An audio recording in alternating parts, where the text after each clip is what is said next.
It's September 4th, 1976. The Bee Gees are number one with You Should Be Dancing. Thai actress Katria English is born. And on television, the second season of Space 1999 begins. Welcome to That 70s Review.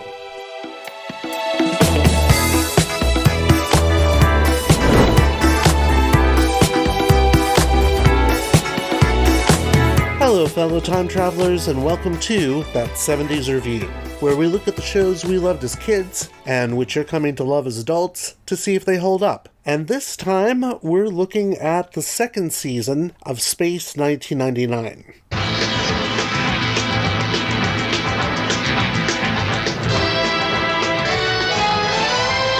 Yeah, the one that starts like that. If you missed my video on the first season, you can find it linked below. Trust me, you might actually like it. I can't promise that for the second season of Space 1999, though, for a number of reasons. As I said in my first season review, I actually watched the show as a kid, and listened to the book and record sets created by Power Records, even though the show was hardly kid-friendly, and even once had an activity book from the show, which would go for a fortune on eBay these days. I still have a soft spot for Space 1999, and there are plenty of other people who feel the same way. But when it comes to Space 1999 fans, there's a sharp divide between those who prefer Season 1 and those who prefer Season 2, mainly because they really are two very different shows. The first season was produced by both Jerry and Sylvia Anderson, the couple who'd pioneered Super Marionation in the UK throughout the 60s. But despite their move to live action, and despite the enormous amount of money that went into the first season, their already rocky marriage was broken for good during the production of this show. The suits at ITC, the conglomerate funding the show, were also disappointed that they'd been unable to sell the show to one of the big three US networks. This prompted the head of ITC, Sir Lou Grade, to abruptly cancel production on the second season in late 1975, despite having hired a brand new American producer to help Jerry Anderson oversee the show. This new producer and Anderson came up with a slate of changes to the show, including the introduction of a brand new character.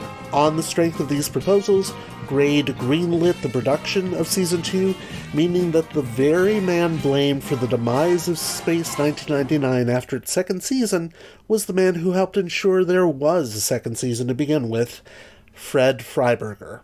Brain and brain! What is brain? Now, it occurs to me that that name may not be all that well known outside the fandoms of Space 1999, Star Trek, The $6 Million Man, and Josie and the Pussycats. Within those fandoms, though, he's known as the series killer, because all these series ended after he became producer. Now, to be fair...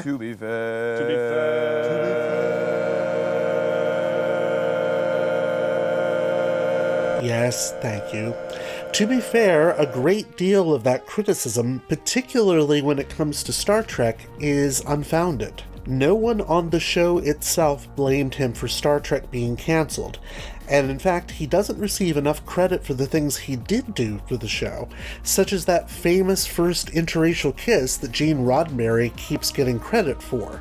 That wasn't Roddenberry, who had already moved on from the day-to-day overseeing of the show. That was Freiberger.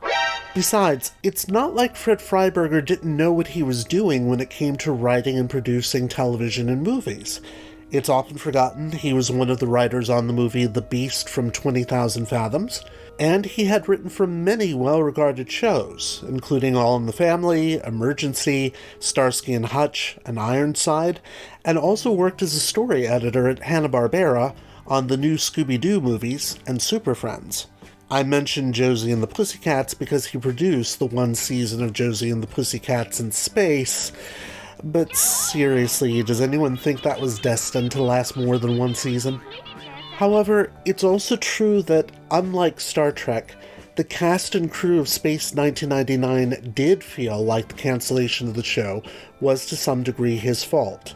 And it's also true that the very changes that led to a second season are the ones that caused so many to dislike the second season compared to the first.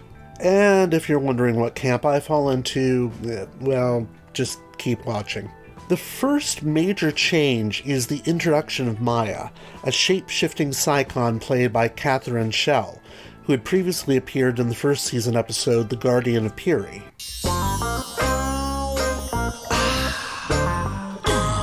Yes, that episode. Maya would take over the technical boffin role played by Victor Bergman, since Barry Morse had decided to leave, or he was in a contract dispute. There's no clear answer which one caused his departure, but suddenly there was a major character gone, one who served a vital purpose on the show, so Maya's character came to fulfill that purpose. On top of that, she could change shape, meaning that she served as a handy bestia ex machina if the crew ever got into trouble. You see what I did there? That, and despite Barbara Bain's insistence that Schell never appear as herself outside of the Maya makeup, and we'll get to why that is in a minute, she is also a lovely woman. Maya also provides an alien outlook on the Alphans situation, much as Spock did on Star Trek, and as a result, if there's one element that seems to be popular about the second season, it's Maya. In addition to Bergman, several other characters were suddenly nowhere to be seen. Paul Morrow? Gone. David Kano? Gone. And on top of it all, none of their disappearances were explained on screen. Even the scene filmed for the first episode of the season that explained what happened to Victor was yanked out. To give a parallel to Star Trek, it would be like getting to the third season and suddenly Spock, Sulu, and Uhura are gone with no explanation given. This part actually was Freiberger's doing, as was the change from the large main mission set to the smaller command center set, and the overall tightening of the show's budget. As far as the missing characters went, Freiberger once told Nick Tate that the audience wouldn't remember them, and that they were just somewhere else on Alpha. An attitude that also explains at least one major cast addition, and a few other characters that we really should have seen before now. Ironic that he said this to Nick Tate, since even though Alan Carter was the show's most popular character in the first season, getting more fan mail than Martin Landau, much to Martin Landau's chagrin, Freiberger initially didn't ask Tate to come back. He also kept Xenia Merton, who played Sandra, now more often referred to as San for some reason, without a contract, and reportedly receiving not much more pay than the extras got. In fact, he'd asked all of the actors to work for reduced pay, with only Martin Landau and Barbara Bain saying no because, well, without them, there'd be no show. As a result, neither Tate nor Merton appears in every episode this season, nor does Dr. Matthias, who only appears in a handful of stories towards the beginning.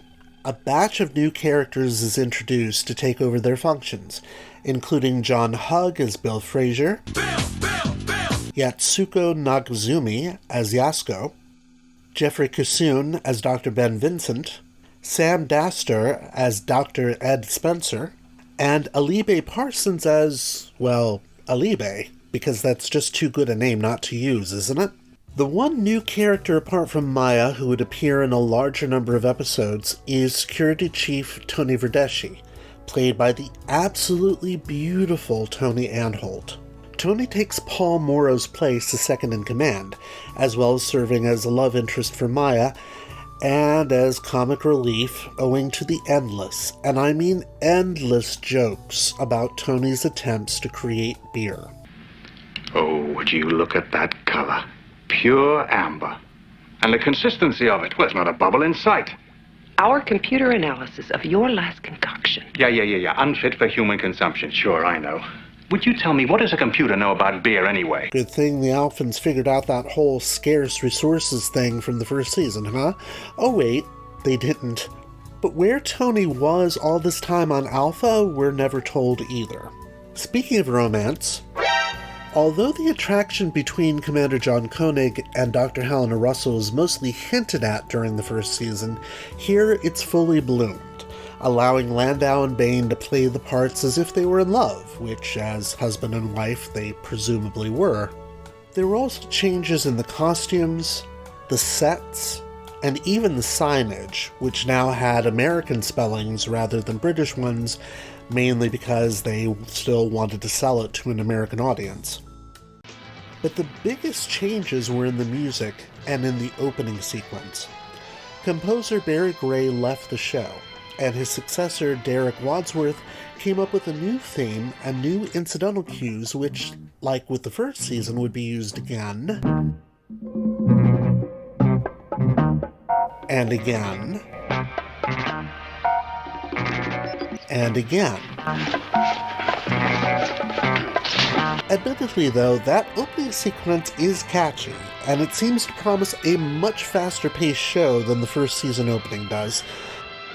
Now, I'll be honest, even though that theme does get in your head after a while, and this was the opening I would have seen most often as a kid, because it's this season I remember the most and not the first season, it's not my favorite, and it seems I'm not alone in that.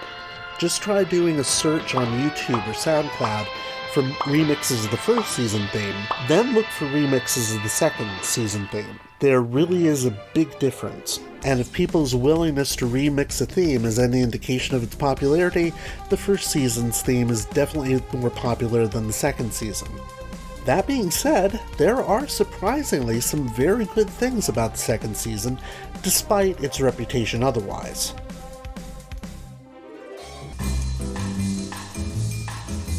One surprising thing about the second season is there's a good bit more human warmth in the stories, though not all of it comes from humans. The decision to bring Koenig and Helena's romance more squarely forward and give them both a sense of humor deepens the performances of both Landau and Bane, especially now that Bane has been told she needs to emote more.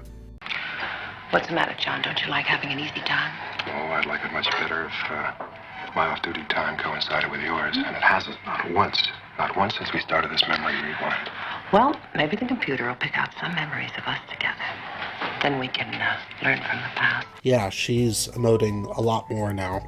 There's also more of an emphasis on the relationships between the Alphans, showing us that a good 2 years in space has not kept them from forming new romantic bonds and trying to build a new community. We even get an episode with a romantic triangle gone sour, something we'd never have seen in the first season. The character of Bill Frazier is given a girlfriend the very first time we see him, even though we never see her again, but that's another issue. And Maya's character brings all of Victor's warmth and intellect, but also gets romantically linked with Tony, something that would not have been possible with Victor for obvious reasons. And no, I mean they never appeared in the same season together, that's why they couldn't be together. What did you think I meant? Though, admittedly, a gay relationship on this show between an older man and a younger one would have been pretty groundbreaking for the time. There's also more of a chance for the secondary characters to get the spotlight. Because of the way several episodes of this season were shot, with one set of regulars doing principal filming on one episode and another set working on another to save costs, there are finally episodes in which Koenig is not the main character and the main driver of the action, and where the secondary characters such as Bill and Tony, and even Carter and Sandra, Son, get more to do.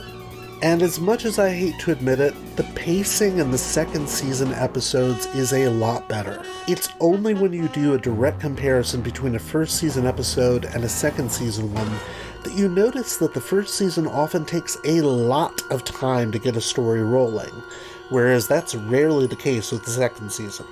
Finally, Maya herself is one of the primary strengths of the second season. In the first season, we rarely get the outsider's perspective that her character gives us. It doesn't hurt that Catherine Schell is such a genuinely good actress, and she has amazing chemistry with Tony Anholt. She also provides a decent out in some stories when the situation gets a little too, hairy. Unfortunately, it's this last bit that places her on the list of weaknesses of the second season, as well as its strengths. Hello? I'm Martin Landau. I'm Barbara Bain. The new Space 1999 is more exciting than ever. We have Catherine Schell as Maya, the Wonder Woman of science fiction. And lots more. I didn't want to hurt anyone! Don't miss the exciting new season of Space 1999. Here on WGHP TV 8. The station people are turning to.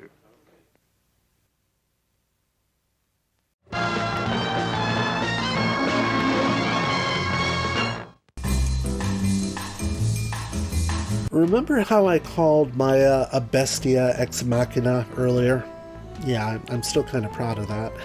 That's one of the weaknesses of the second season. There's almost no situation the Alphas can now get themselves into that Maya can't transform into something to get them out of it. The transformations can also be a little hard to believe, such as the time that Maya transforms while in a spacesuit on the lunar surface into a creature that doesn't need a spacesuit, then somehow transforms back into her spacesuit. She even turns into a goddamn plant at one point. There's literally only one episode in the entire season where Maya does not transform at some point or another, and they say that Doctor Who is over-reliant on the sonic screwdriver. Unfortunately, Maya's transformations are also used at times for comic effect, which leads us to another major weakness of the second season. You're right, Tony. It doesn't have any effect at all. All I wanted was an honest opinion.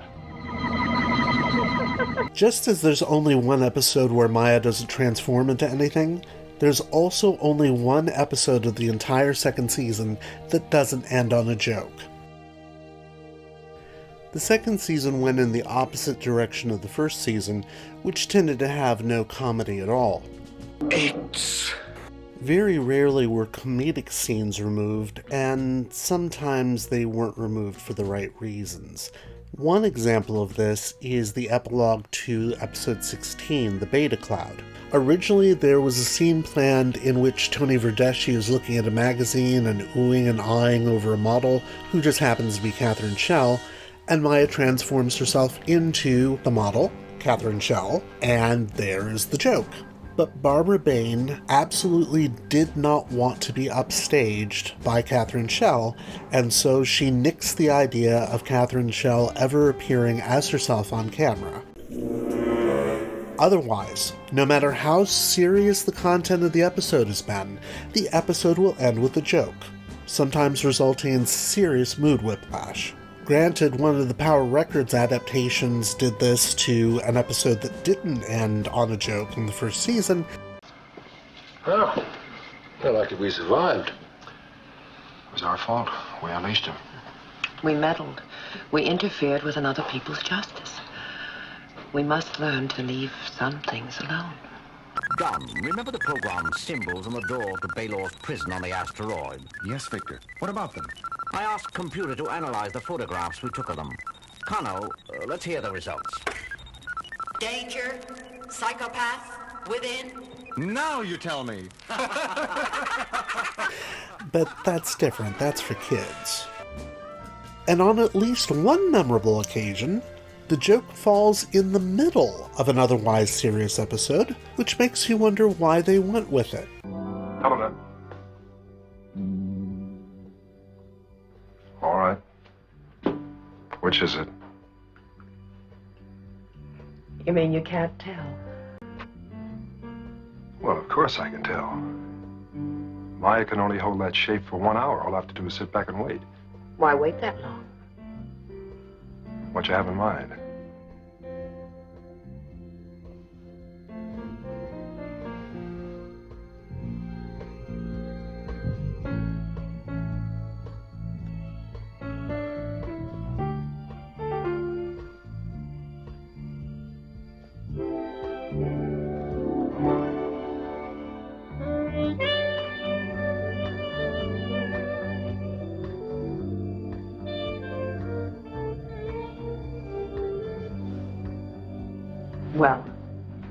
Well.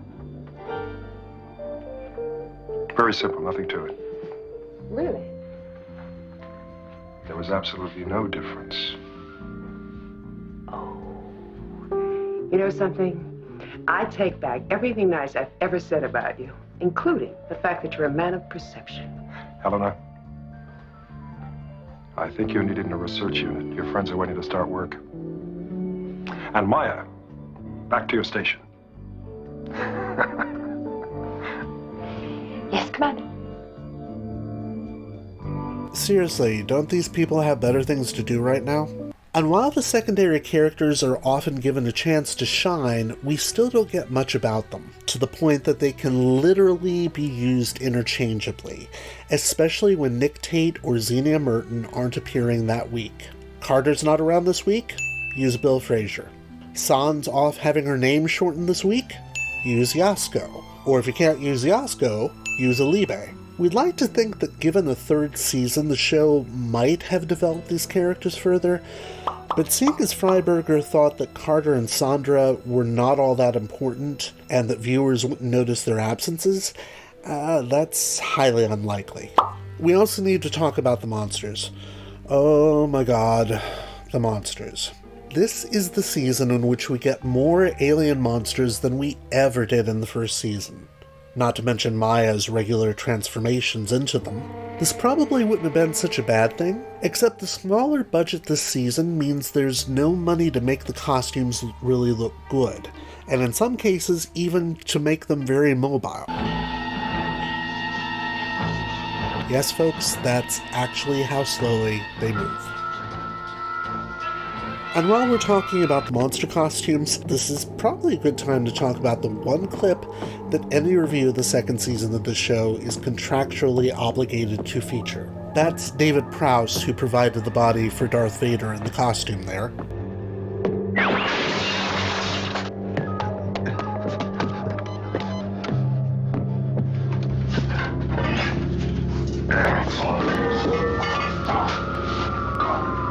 I bet he wishes there'd been the budget available for reshoots, and maybe even for a ball cup. The monsters get so numerous, in fact, that the suits in New York eventually asked the production team to cut down on them. This after having asked for more monsters, mind you, but by then it's pretty much too late. Moonbase Alpha status report, 342 days after leaving Earth orbit. Dr. Helena Russell recording. I also want to briefly mention Helena's log entries, which are a direct steal of the captain's logs from Star Trek. Moonbase Alpha status report, 403 days after leaving Earth's orbit. Dr. Helena Russell recording. While these give the show a semblance of continuity, they also cause some major headaches if you're trying to pay attention to the dates. The one episode she did this for in Season 1 essentially set the story's events during this season. And the continuity gets no better this season, even if you watch the episodes in production order, as I did. Moonbase Alpha status report, 403 days after leaving Earth's orbit. Moonbase Alpha status report, 1,150 days after leaving Earth's orbit. Moonbase Alpha status report, 1,095 days after leaving Earth's orbit. Moonbase Alpha status report, 892 days after leaving Earth's orbit. Dr. Helena Russell recording. Depending on the week, it's either 403 days after leaving Earth's orbit, then 2 weeks later it's 515 days, then it's 1150 days, then it's 640 days. Seriously, what drugs is Helena taking while she's writing these up? But does this mean that the entire second season is unwatchable? Not at all. In fact, it's worth watching the first episode, the Metamorph, just to see how Maya joins the crew, though the episode itself falls neither into the must-watch category nor the must-avoid. On the upside, we get a decent intro to Maya and the new characters, the new sets, and everything. And we get another lovely, loud performance by Brian Blessed, this time playing Maya's father Mentor. On the downside, we get a plot that seems very similar to previous ones from the first season, as well as the bizarre situation of having Maya presented as super intelligent, but being unable to see what her father has been up to until literally the last 10 minutes of the episode to join the Alphas to team up against him. And then we get a scene of John comforting Helena over the loss of two people when their new alien crew member has just lost everything? You know what? I actually hate this episode. Let's talk about episodes you really should watch instead, of which there are surprisingly many, so let's narrow it down to 3. In Journey to Where, Alpha gets a call from someone claiming to be from Earth, and as it turns out, it actually is Earth, but it's Earth in the year 2120 AD. They have a technology that could beam...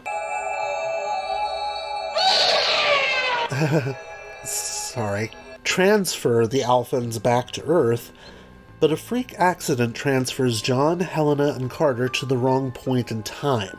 Mind you, this one isn't perfect. It does feature that comedic Maya transformation scene, and the first of those endless jokes about Tony's beer making. Also, as fine a pair of actors as Isla Blair and Freddie Jones are, their American accents leave a little to be desired. Carlo, we have 60 hours in which to indoctrinate the people of Alpha. The material is assembled, Dr. Logan. I'm ready to transmit. But this one does offer a tantalizing and disturbing vision of what Earth is like 120 years after losing its moon. A vision that might not even come to pass if certain fan films are treated as canon. More about that in a little bit. In any case, Nick Tate called this his favorite episode of the second season, and it's well worth watching on its own. In the AB Chrysalis, a series of shockwaves originating from a planet on the moon's path causes the Alphans to suspect that they are being warned away, so they go to one of the moons around the planet and discover that the reality is much more complicated than that. This one has some elements, such as the probes the Alphans encounter, that are little more than bouncing balls filmed in slow motion that shouldn't really work, and yet they do, in a very creepy way.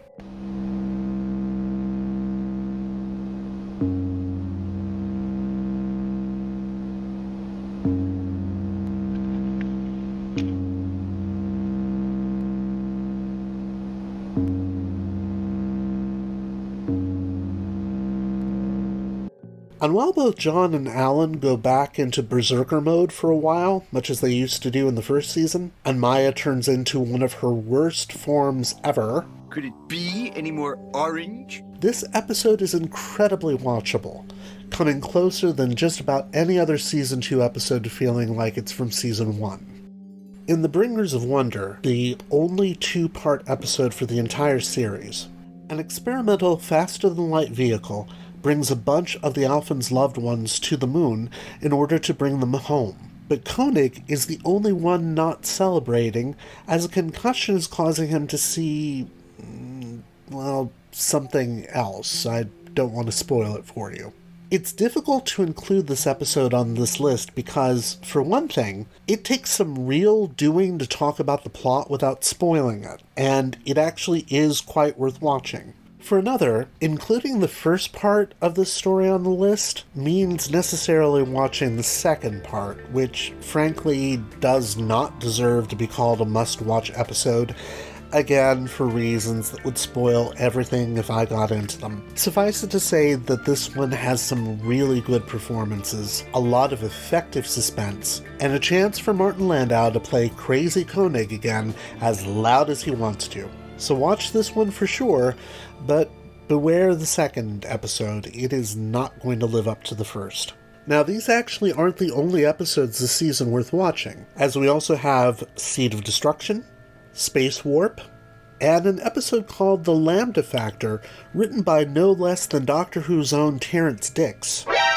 All of these have a lot working for them, and they're worth a look. Unfortunately, this season also has more than its share of episodes that just aren't as enjoyable to watch, and it's a struggle to limit this next list to just 3, especially seeing as one of them is worth watching just to see how bad the second season can get and still be watchable. And just a word of warning, there are spoilers ahead for these episodes because if you're not going to watch them, I'd like you to see what you're missing.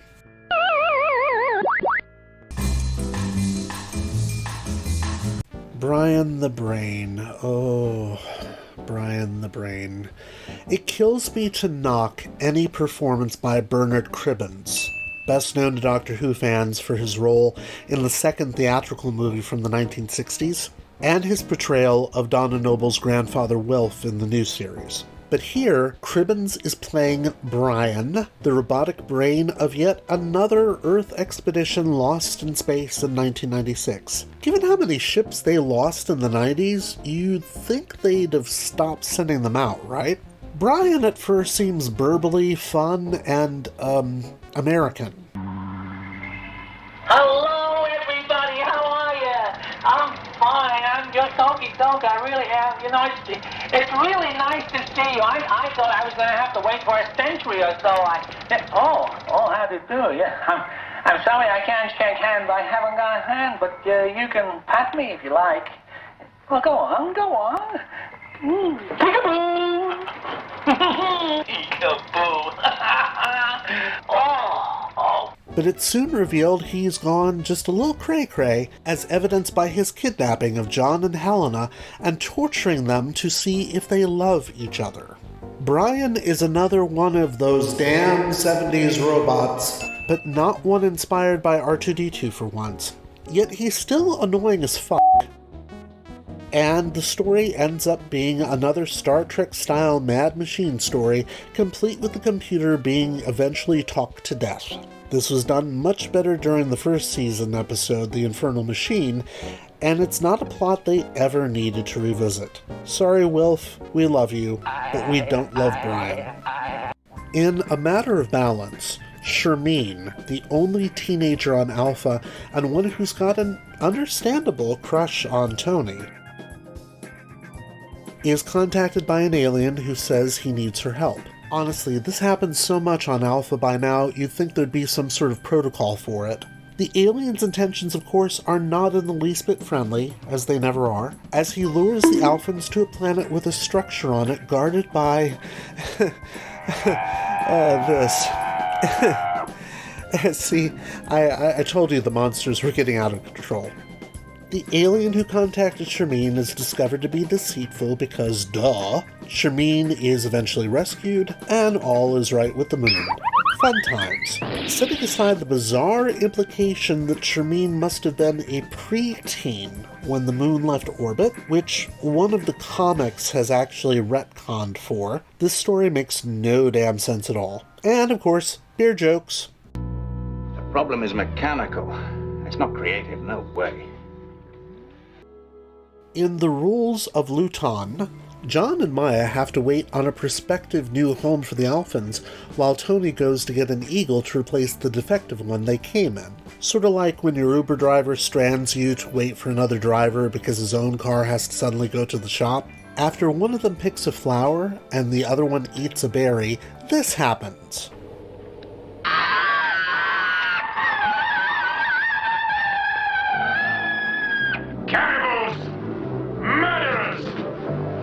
Punished, as cannibals and murderers deserve to be punished. You guessed it. On this planet, your plants talk to you. And they want John and Maya to fight a battle to the death with 3 other aliens who also broke the rules, and I guess live there still? Yeah, it doesn't make a lot of sense. Fred Freiberger wrote this one under a pseudonym, after being fascinated by the name of a town called Luton, I think that's how it's actually pronounced, that he saw driving back and forth to the studio, which would be a bit like driving through the Chicago suburbs and deciding to call a story The Pirates of Skokie, or something like that. This is one of the 2 lowest rated episodes of the second season, alongside Catacombs of the Moon. And the worst part is that it actually has a few good bits. Landau and Shell have great chemistry in their scenes together, and we finally get backstory for both their characters and for the Earth in the years leading up to 1999. But that backstory, well, tell me if you've heard this before. You had nobody? I had a wife. Had? Weren't there any wars on Saigon? No. Unlike your planet, we were all of one race, one religion, one government. Our planet was so rich in resources that there was no separation of classes. In 1987, all the hatreds on Earth between races, classes, and religions all came to a head.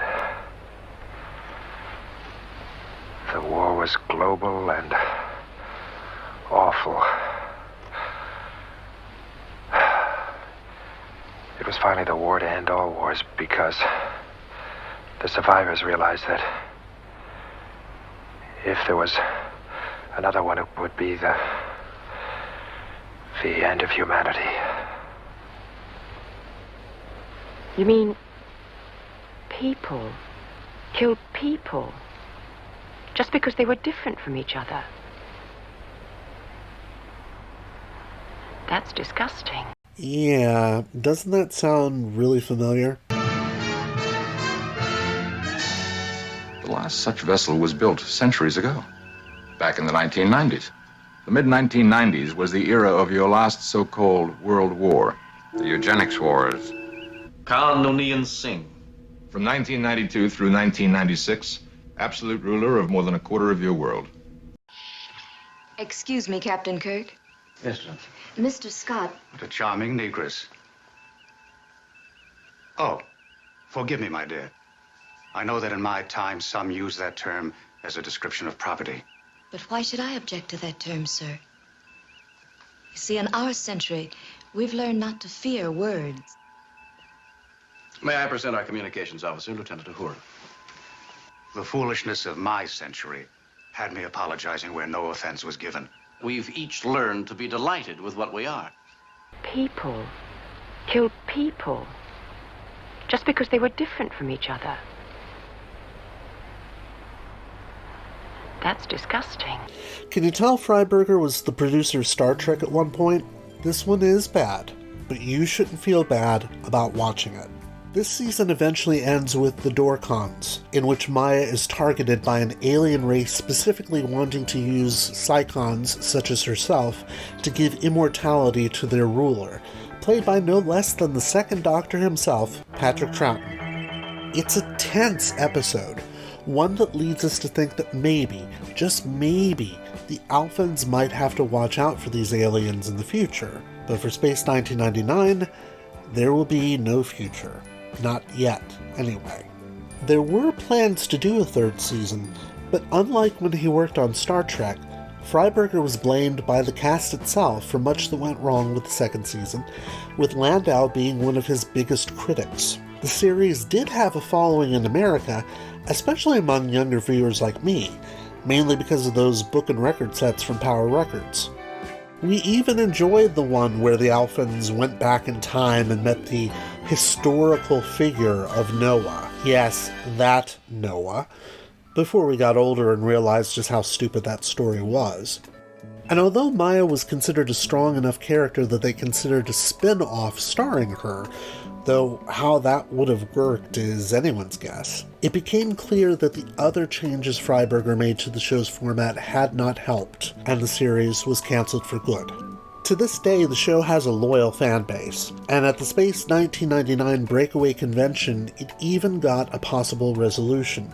On September 13th, 1999, the very day the events of the series began, a fan film called Message from Moonbase Alpha, starring Xenia Merton as Sandra and written by series contributor Johnny Byrne, was shown. In this last log entry from Alpha, Sandra tells the viewer that the crew has gone down to a new planet called Terra Alpha, which they hope will be their new home. When she sends out the message, the signal is the very signal that the planet Meta sent out in the very first episode, the one that actually started all of this to begin with. Is it coincidence?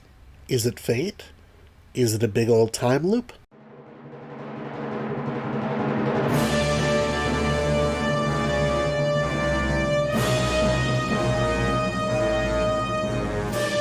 Since then, Big Finish Productions has begun doing audio dramas based on both adaptations of the original episodes and brand new stories, starting with Breakaway, and they are astonishingly good, sometimes even more than the original series, and certainly better than most of what was produced for Season 2.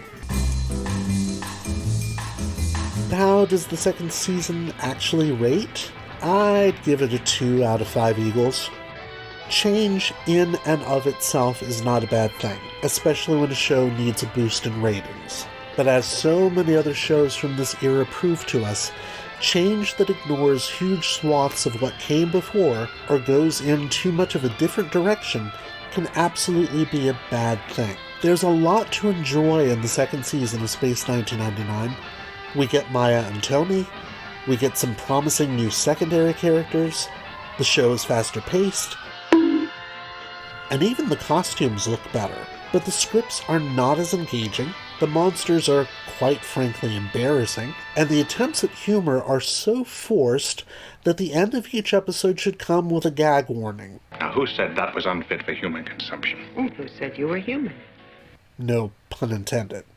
It's no longer the same show it was, and that's a shame, because the first season really glows when it does things right. The second season, at best, barely glisters. And that's it for this edition of That 70s Review. In the meantime, if you want to see more of this sort of thing, give this video a thumbs up, hit that subscribe button, do that thing with the bell that you do, and tell me in the comments what shows from the 1970s that you would like me to cover. Till next time, stay safe and stay groovy.